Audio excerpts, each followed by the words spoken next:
I'll call us to order. And as we start, let me read the emergency evacuation procedures. In the event of an emergency evacuation, an alarm will sound. Everyone should exit the building by way of the nearest stairwell in a safe and effective manner. If the nearest stairwell is blocked by smoke, use the other stairwell. Do not use the elevator.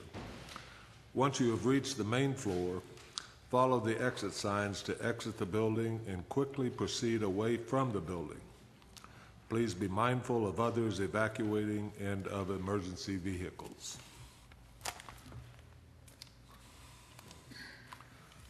That said, you have the minutes from the March 27th regular meeting. Any additions or corrections?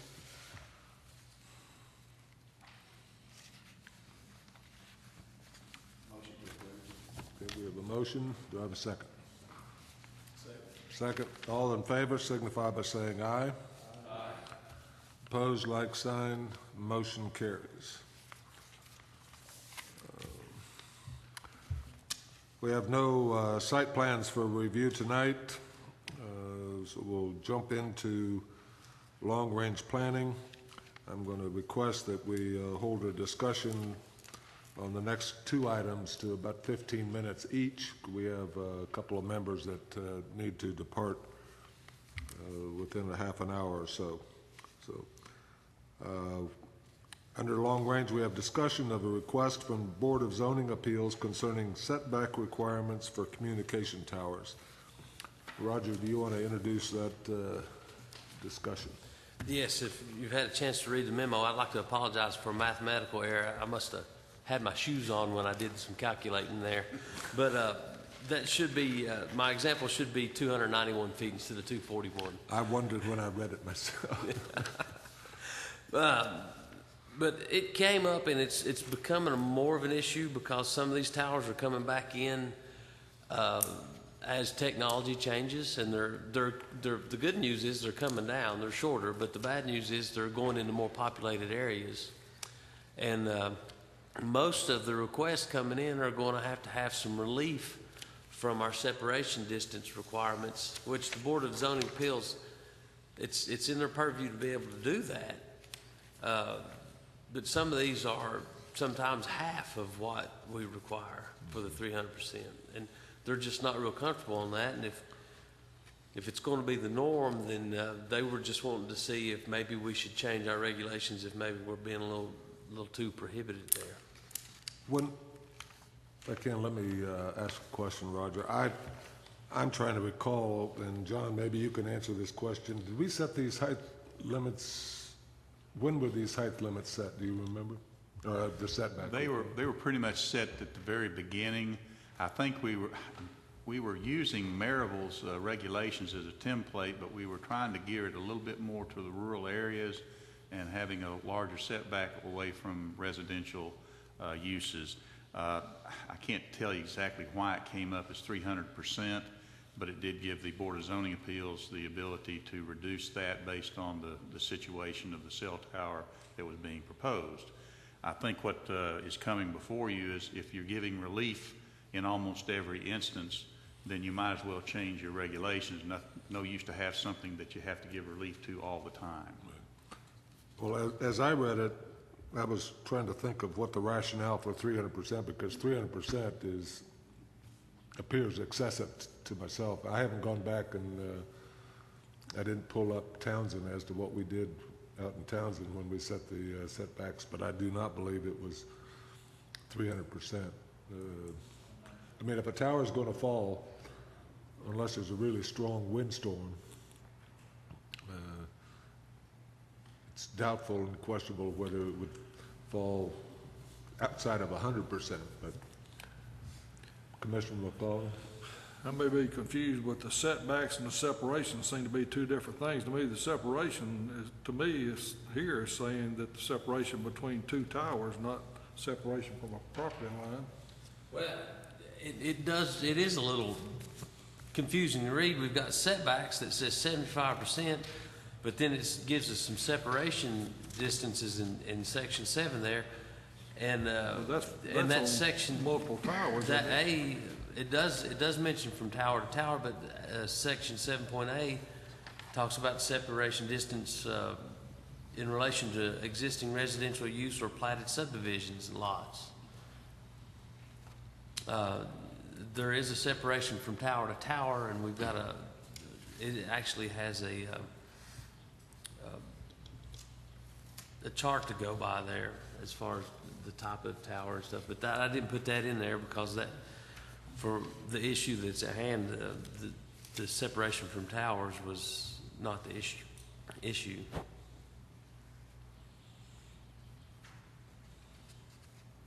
Commissioner Roddy, did you have a question?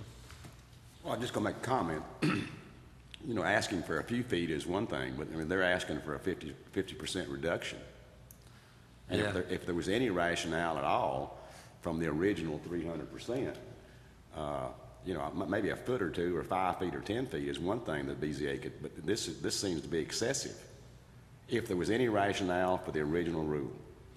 Well, let me kind of address that. The setback from the lot line as far as the fall of a tower, in other words, if you're going to have a tower to fall, they usually don't fall as a unit like that. They usually collapse, if I'm correct, collapse kind of on themselves. So 75% is a very good limit there. The separation was that the fact that these towers are very tall and they can kind of overpower a residential use that's near them. And I think that was the reason for that. The more you set them back, the less impact they have from a standpoint of being very tall structures. So it's not a matter of collapse necessarily. It's a matter of So it was not a safety, no, I don't concern. think it was a safety issue. because my major concern would be for the safety. I mean, and I think the rationale that you're talking about being very high is another thought. That's kind of what I'm recalling. Yeah, you know,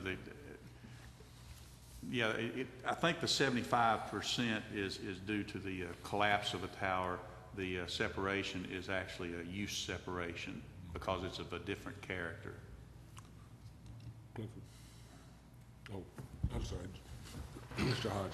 I can remember some time ago when these cell phone towers first came about, and we wrote these regulations, John, and we were trying to be as restrictive as possible. And don't you remember when one of the attorneys representing the cell phone companies came in and informed us that we cannot be too restrictive on our regulations because the FCC codes and whatnot? Don't you remember that conversation? Well, yeah, they all come in that way, but locality does have authority to set certain standards, and part of that is setback and separation in this case. I acknowledge what you're saying, but I remember the conversation specifically being that we can't prohibit or make harder for them for the communications, and I think that argument can come in many forms and fashions. So I agree with Mr. Roddy. That's probably, at the end of the day, we're not going to really be in control of the regulations. What they're going to be wanting to make it fit their scenarios is what's going, and that's just what I remember. And it would be interesting if that's the case. I'd just like to know that now, versus trying to decide what is appropriate or what is inappropriate or what is sufficient. Commissioner Kirby. Thank you, Mr. Chairman. Roger, I got a question. Y'all made a statement that towers are getting shorter. Okay, if towers get shorter and we start cutting the lots down, what's that going to do about people around with their interference with their electronics and all this type of thing? I know we went through all that before because of the height. Now we're cutting down and we're letting them get closer to houses and stuff. You're talking about 75%, right, John? That's Up to, the lot line. yeah, and so we're looking at 300% and saying we don't need a 300% anymore because we're getting smaller, shorter towers that collapse, you know. But one of the main things was the interference and stuff of them being taller and being farther away from the surrounding, whatever it is, area. So the one we're talking about now is in the middle of a residential area, and it's in my district. We're talking about the one on Hunt Road, is that right? That's one of them. Okay. We've had one off of Alcoa Trail, another one down around, another one that's coming down around Smoky View. When we first started regulating these, all the requests for out were coming in were for 200+ foot towers, some of them lattice work towers, and they were all in the rural areas of the county. Right. Just to provide service. But now with the tech, and there's some professionals here in the field that could probably answer this better, but I'm going to tell you what I see. Now with the technology, we're not carrying around phones anymore, we're carrying around computers. True. And with that technology comes, they have to have more space or more handling capacity. So that requires more towers, but the thing is they've got some coverage that they don't have to go so high. To make a long story short, you're going to need more coverage where you've got more dense population. So you don't really need another tower out in the middle of nowhere. You've got that covered, but where you've got 1,000 people all trying to use their telephone to surf the internet at one time, then they've got to have another tower to have room for more antennas to provide that coverage, and that puts it in denser areas on smaller lots. So that's kind of the situation that the BZA is facing right now. You know, the towers aren't going out in the middle of nowhere now. They're coming back in closer to home. Now, I don't know about interference, electronical interference with, I have no idea about that. No need it. Yeah, I'm not an RF engineer at all. But are we going to try to work with the height of the tower and have 2 or 3 different levels of what they can put it on? Because you all turned it down because they wanted, BZA turned it down because of what we've got wrote here for a tall tower. Well, they deferred it. Yeah. The BZA made a motion to defer it until we could have this conversation on that particular one. Thank you. Commissioner Brody? Thank you, Mr. Chairman. What's a typical variance that people come in and ask for the BZA? Is this a typical one, or is this the largest one ever, or? I would say this is bigger than normal, but not by too much. What's the largest variance that the BZA has given? I'd have to go back and look. I don't have that on top of my head. You know, I think one thing that we should be concerned about, and this kind of goes back in the past, we should be concerned about as technology continues to change and evolve, and the need for, let's say today it's a 200-foot tower, and technology evolves where it only can require a 100-foot tower. What's going to happen to these old towers? Are they going to just stay in existence, or is these companies going to take and be proactive and retro them to be the new 100-foot, for example, or the new, they call them monopoles, the single? Yeah. Unless you probably mandate that technology change and they change their physical equipment, I don't see them having any reason or interest to coming in and having that financial investment to retro their equipment out. I don't see that. I would think that would be something we could possibly put into our regulations. I don't know if this is exactly what you're talking about, but we do have a stipulation in our regulations that requires them to have an agreement to remove it once that tower, within a time frame, once the tower is no longer in use. But Well, I don't think that's exactly what you're talking about. That's going to be probably more rare for that to happen, but there will be changes in technology that's going to allow smaller, But I remember specifically the tower in Townsend, we had that conversation here, and we asked and wanted something different than a typical tower, and you saw what you got, correct? But if you don't take that proactive approach, you know, they're gonna come in here, what's the cheapest way to do it, and the biggest I can make it. That's just the way business evolves. And so what are we gonna be wishing we did 5 and 10 years from now? What are we gonna be wishing we did today? Roger, do you have any recommendations? Have you, Yeah, have I you do given not. any thought to it as to what would be appropriate? No. I've not even had a chance to go back and look what the other jurisdictions require. The only thought that I've had is maybe it could be something that varies between what zone it's in. You know, have a different separation distance for R1 zone, which is your more rural area, and then But that's another set generally, for the suburbanizing that's zone. basically where we're gonna be seeing it. They've got the commercial districts pretty well covered now, I would think, although they may have to put them in closer because of the higher speed technology. All these recently requested ones are in the suburbanizing zone. They're not out in the R1 zone. Okay. So what happens, let's go ahead and roll time for, what happens if we say no? We don't agree with any changes. What happens? Well, I think it's pretty clear that if the request doesn't meet our guidelines, that the BZA has the authority to deny those. Okay, so let's say they do. Let's just walk through this. So what action is taken from there forward?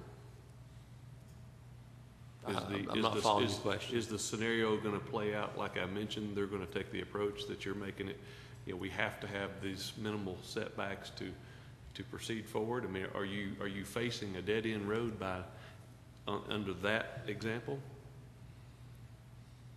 I think you are. I think if you didn't change a thing, that it's gonna get changed for you eventually. Has to be, because I think you're interfering with the FCC issue that I brought up earlier. Let's not presume that the FCC is going to be involved in this. This is a question of really, if the Board of Zoning Appeals, as a routine matter, has been granting a reduction in the separation because of the unique situation of a tower, if that is the norm, we ought to really have our regulations as the norm. Okay, but is it the norm, or they're just going along with it? Well, in the suburbanizing zone, it sounds like that you're getting more. You're getting hemmed in a whole lot more. It's obvious that 300% worked at one time. Well, in the rural area, but obviously that in the suburbanizing area where you've got more and more development around it, it's probably not working as good as it did in the rural area. I guess my concern is that 300%, if you're talking about a 100-foot monopole, which is a relatively low pole, at 300%, you're talking about a 600 square foot lot. 600 square foot is quite a bit of space when you're talking about it in a suburbanizing area. So, I guess my question, I hear Commissioner Kirby's question is, if they're lowering the poles, does that increase the probability of interference with the surrounding neighborhoods from an electronic standpoint? I can't answer that question, and I think we need to look at it. And then I would suggest we look at, is something saying that in these high-density areas that we're going to continue to have relatively low poles, and 100 foot I may be exaggerating that 100 foot is a low pole. You can tell me whether that is right or wrong. But before we move forward, I guess I would look at some other regulations in surrounding areas and see what the separations are. And whether there is, from a technology standpoint, whether we're increasing the interference of those in closest proximity to the towers. Commissioner McClellan? Roger said there were some cell tower people here. Can we ask them some questions? there somebody here that represents the industry? Yes, sir. My name's Kevin Kruger. I work with Patrick Marshall and Associates down in Roswell, Georgia. And sites that have been brought to the Board of Zoning are all sites that we're doing site acquisition for on behalf of AT&T. And I'll do my best to answer most of your questions. Again, like Roger, I'm not a RF engineer either, but the frequencies that the cell towers are at, each carrier has a different frequency. They don't interfere with each other, and they don't interfere with, other technologies, garage door openers, other consumer electronics. And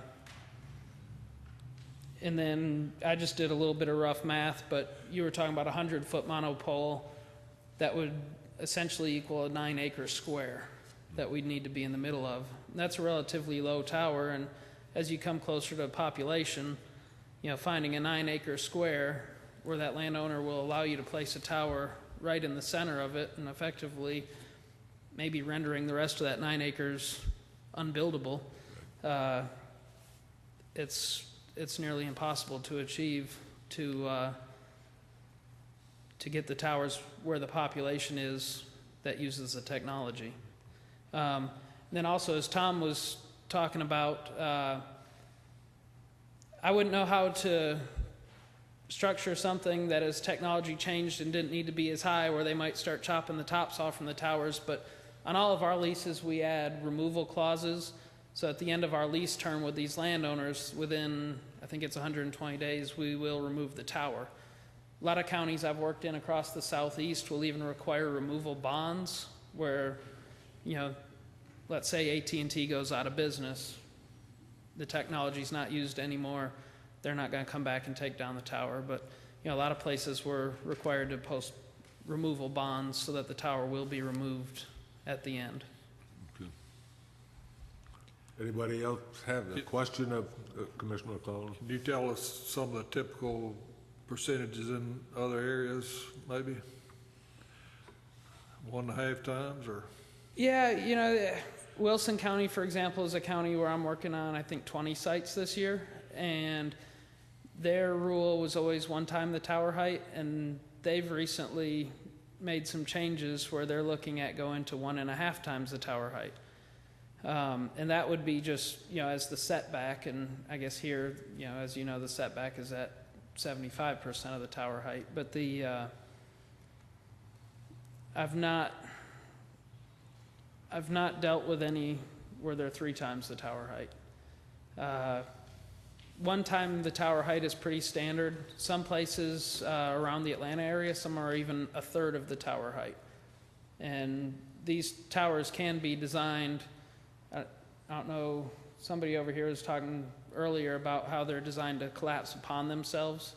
So we can design these to fall within 1/3 of their height or 1/2 of their height, to eliminate some of the safety concerns. That would be a completely different reasoning for us to reduce that. I'd be all for that if that's the case. That makes sense. And we can provide those engineering letters. That's really what this is intended to do, is to have that for that collapse reason. And typically what we're leasing from landowners is 100-foot by 100-foot square.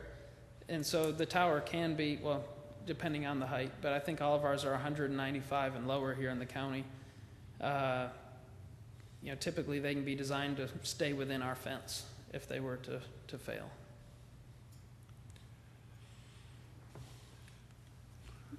I would really, I'm sorry. That's Commissioner Kirby. Thank you, Mr. Chairman.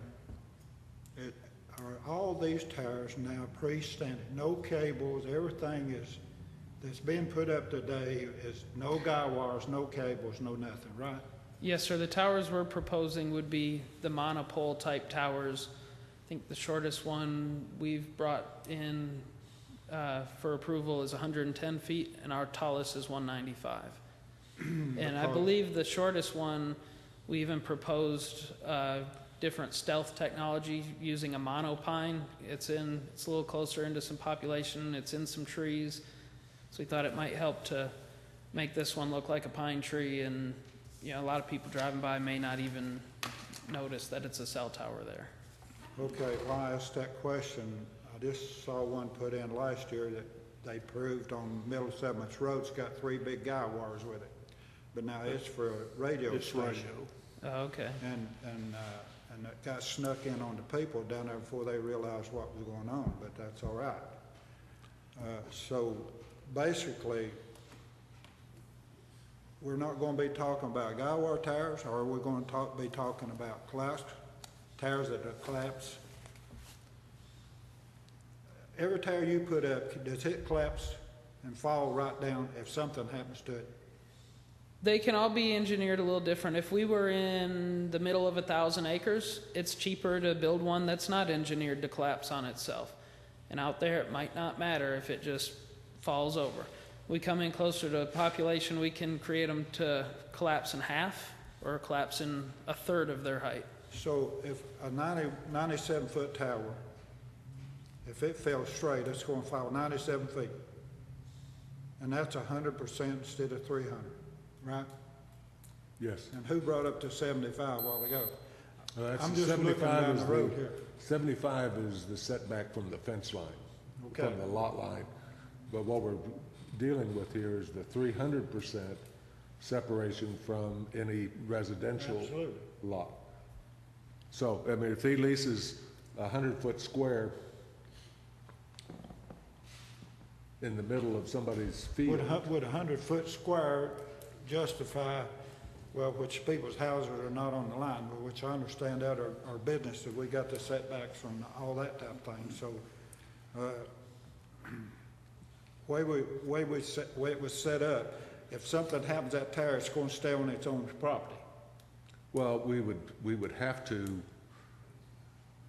put that in the regs. Well, that's what we got now, the 300%. Well, no, the 300% is not, I understand From the- what, is I not the understand what setback you're from the saying, property but line, it's- we don't want to prove anything that if something falls, it don't stay on its own property. right, Now, that's my feeling. okay. So, are we gonna have to set up 2 or 3 regs, according to, depending on how tall the tower is? Well, I want to caution you, you're talking about two different things, and they're not, if they're different, they ain't the same.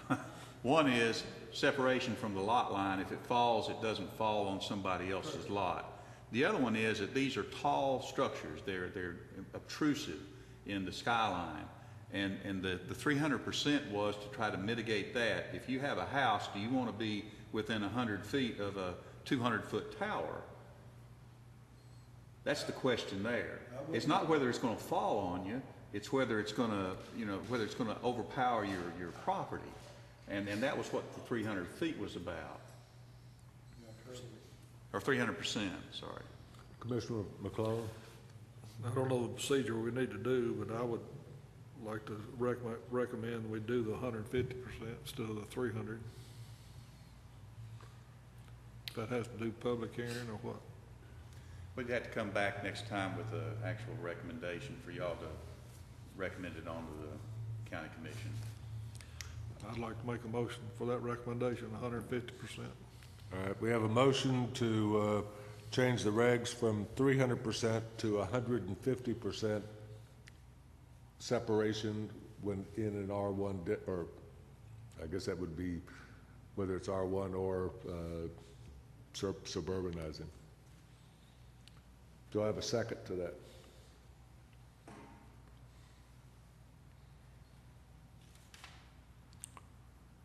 All right, the motion's going to fail due to a lack of second. Somebody have some more comments? I wanted to ask you a question. What factors are involved when y'all determine the height? You mentioned you're putting 2 towers, one at 100, one at 200 feet. What factors determine that? Elevation is really the biggest one.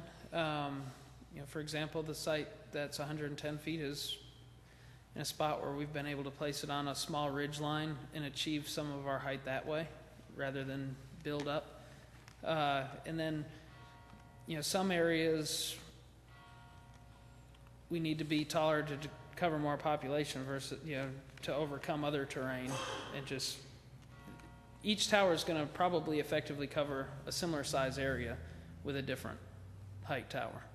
And just the topography of the surrounding area is the the biggest limiting factor on that. So what's basically your minimum height, Yeah, the lower we go, the cheaper they are. which is what's That's what we- realistically 100 feet?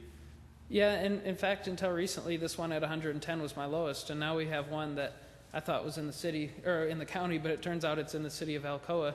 That one we're at 86 feet. But we're at the top of a really high ridge, and the FAA told us you can't go any higher than that because we're at the end of a runway. So if the FAA hadn't have told you that, you'd have had it higher, right? We'd have been at, I think that one was slated for 110 to 120, somewhere in there. Is there an optimal height, I assume? I know you said the terrain comes into play, but is there an optimal height that you guys want? 150 feet is pretty average right now for these monopoles. What's the maximum tower height that you guys deal with? In Tennessee right now, the tallest I'm working with is 195. Okay, so South Carolina, I have some that are 250. really?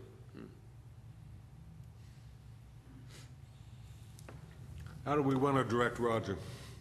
We're not going to solve this problem tonight, but what information do you want or do you need to, that you'd like Roger to bring to us? We have a problem, it is clear. We need to address the problem. What information do you want Roger to bring us so that we can, Roger can then look at regulations? Commissioner McClellan. I'd just research some other regulations of our other areas in residential areas. Okay. Commissioner Roddy? Yes, I just building on that, I'd like what's Knox County got, what's Maryville got, what's Alcoa got, what are regs in this general area that we have. Okay. And I'd like to compare that specifically to the 300% separation. Commissioner Kirby? Thank you, Mr. Chairman. What would it, if we adopted it, I'm just saying if we adopted a 200%, what would that do to BZA on this on the one you're working on right here? We wouldn't get there. You still could not approve it? No. It takes 150% for this thing to fly, That one would be about 150%. which is So where a he was. 200 would be sufficient? It still would require a little Revision. You still have to make a little bit of adjustment. Go ahead, Commissioner The other Roddy. thing thank you, Mr. Chairman. The other thing I'd like, Roger, is the average variance that BZA has been having to make. Going back to John's point, if they're having to give a variance every time a tower goes up, then we ought to change the standard. But I'd like to know exactly what that is. What's the average and what's the range of variances that they've had to give before I'd vote to Yeah, if you change could, this. Roger, just look at what the variances have been and give us the percentage that would have fallen in. Required, yeah. Commissioner Kirby? And also, I want to know about the door closures and all that type of thing as those things come down. Now, the electronics part, if it's going to interfere, because I hate to do something or vote on something and then people around start having problems. And you know where they're going to be. Thank you. Okay, Roger, you have your marching orders. Any questions out of us? No, thank you, guys. Okay, thank you. We went over time. John? No, I know that. My 15 minutes didn't work. But it was a good discussion, gentlemen. So. Go ahead, John. Next item is the discussion of campgrounds and commercial zoning alternatives along two-lane arterial roads in the county. In the workshop, I think there was consensus that we're going to roll the commercial use general discussion to May, and to separate campgrounds out. They're a separate type of animal, and I'm bringing those to you today to get some guidance to find out if you want me to bring something back the next time. I'll refer you to the memo, particularly on the excerpt from the November 2013 memo, and I'll read this. The following are proposed for discussion, these as far as the changes from the resolution that failed the last time. Retain the last proposed minimum of 10 acres for new campground and RV park site. Limit of 10% of camping spaces for camping cabins down from 25%. Limit of 120 consecutive days for continuous occupation of the campsite down from 210 days. Limit to 10% of total number of campsites for number of allowable storage for RV and camper units down from 50%. And limit access along secondary roads to no more than 250 feet down from 3,000 feet for any site that corners on an identified major road.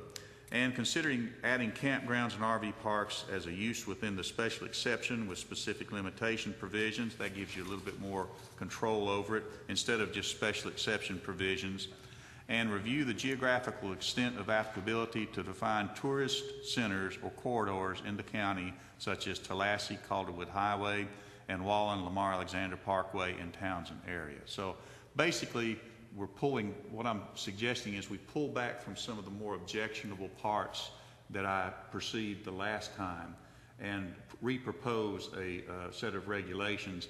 Now, there was some discussions of pulling back even from what I was proposing, so this is not in stone by any means. I think there's some sentiment maybe to pull back a little bit more. So I'm just opening that up for discussion and some guidance to me. You've read, hopefully you've read what John had put in our notes or in the memo for the meeting tonight. Does anyone have any thoughts or Commissioner Walker? I'm thinking that we may even consider taking the camping storage, limiting that, just doing away with it, and then letting each individual bring that up maybe when there is a need for that, let that be looked at individually to see what the impact would be, for the surrounding area or the neighbors of that particular area or that particular site. To just limit, to do away with the camper storage on it, I think seems to be a real area where people are objecting a lot to it. So, and I know that's probably in some circumstances they need that for income, but it seems to be an area where that there's a lot of disagreement with having that. So I would like to maybe consider taking that out altogether. Anyone else have comments? That was one of the big reasons because on county commission why we didn't like was the storage. The storage? Now, Mr. Walker said something on each individual. Can that be wrote like that? That you can if you can come back and get it approved to do that? Well, you might as well just go ahead and have the 10% in there and set the standard for it of application. Now, if you take it out and then say, well, we'll handle it as they come along, which implies that you will come back and you will amend the regulations themselves to address that. You don't amend regulations on an individual basis. You have to have some general applicability across the board. You might want to, and I'm not sure when it would come back, it's what it would look like. But my guess is it would be, can it be mitigated? Can it be screened? How visible is it? And you can put those standards in right now, even at 10%.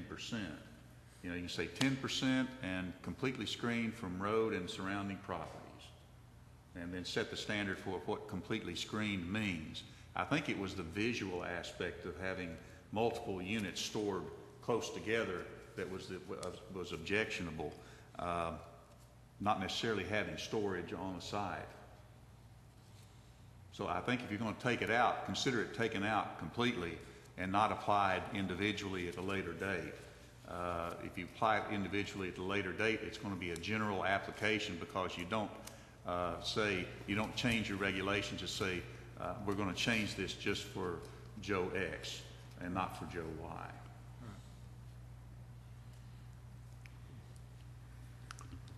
Then we could make those restrictions for storage, and we can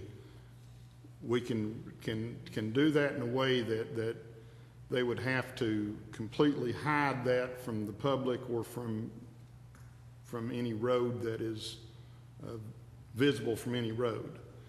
Well- That could be added in the wording of it to Yeah, leave the 10% you could make in. it where they could be completely, you know, the problem with completely hidden from everything is that you don't have much security.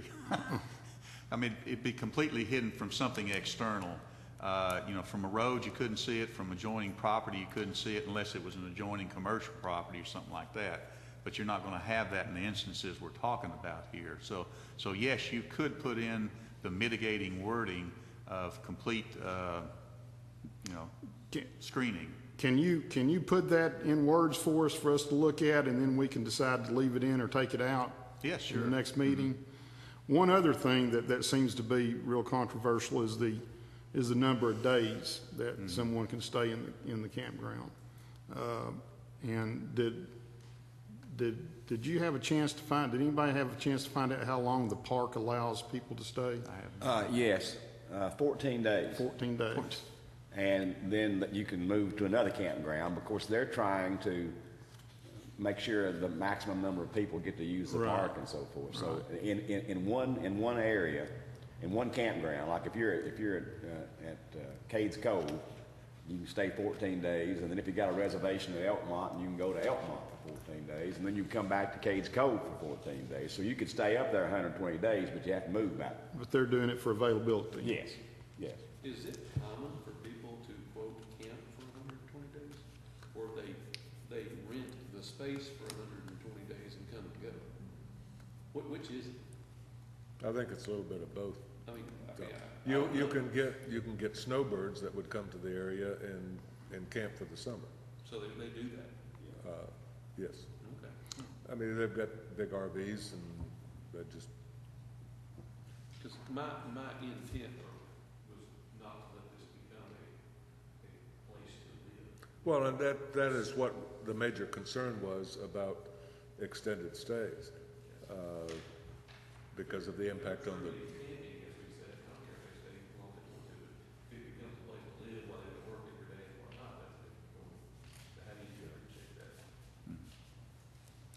And the 120 days is not a magic number. I was talking about a season and a month. If you talk about just a season of 3 months, you could make it 90 days. You know, it's not a magic number. 14 does sound a little bit constrained, given the snowbirds that do want to come down here and have a station from which to actually, visit the area. No, I wasn't proposing that we do what the park did. I just said I was going to try to find that out, and I was surprised it was that little, but the rationale was they wanted to turn it over for as many people as they could. Is it cost prohibitive, so to speak, to stay that long or longer? 120 days or longer, would it be just? Maybe what I'm saying, if it's cost prohibitive, maybe it's not an issue. If I'm concerned about them living there and want to work there, that's not. If we could use our microphones when we're speaking. How did the commission feel about 120 days? I mean, should we consider lowering that some more, or is 120 days? I mean, I don't know. 120 days is a long time to camp in one spot, I think. So if it's an issue and concern, what would be if we were going to lower it, how much lower you think we should lower it to? Well, like what John said, was on a 90-day deal, on 3 months, but, my question is, Jerry said the part you moved from one campground to the other campground. Mm-hmm. So, we sure don't want to have it where we could just move from one campsite on that end of the camp down here to the other campsite down on the other than the same property. You understand what I'm saying? So do we write that in that way, that you have to leave the campground in 120 days? You could be that specific, and they could go to another campground. Now, quite frankly, if it's a tourist and they're dumping money here, I don't really care how long they stay, don't just so either, they're but dumping money the whole you know, time. we understand. If it gets to be an issue of balancing residency, and that was the main concern of a lot of people in the community, that you were setting up a long-term residency for people, and it gets to a point that they're not tourists, they're just kind of, they're there for other reasons. No renters. So, accommodating the tourist is one thing, and I think we do have tourists that do seasonal type of use. They come in for one season, one place, go to another place for another season, and a season is generally, I put it at 120 days, but it could be 90 days, it could be 60 days, and if it's 60 days and they want to stay another month, they can go to another campground, get a different view on life. So those aren't magic numbers by any means. I think the big issue there is not making it a permanent residency type of a situation. John, the other,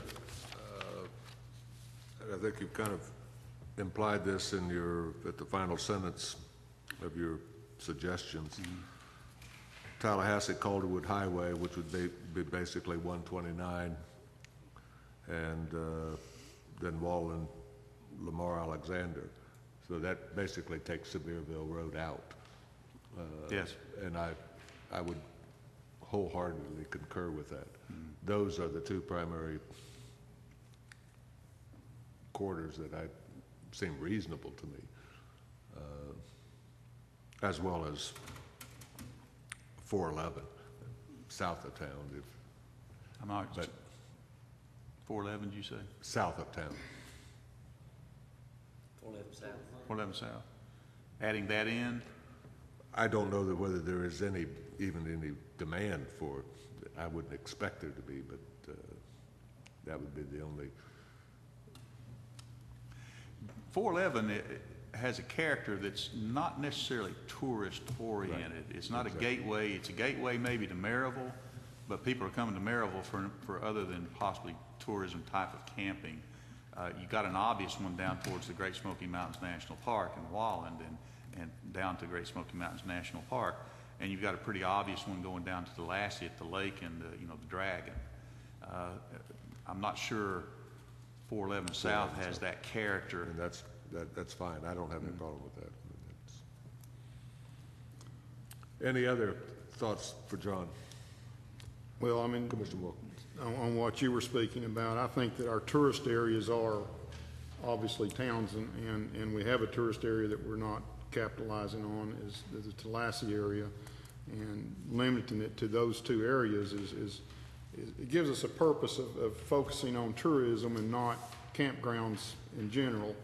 And so I think that identifying those two areas is probably something to look at.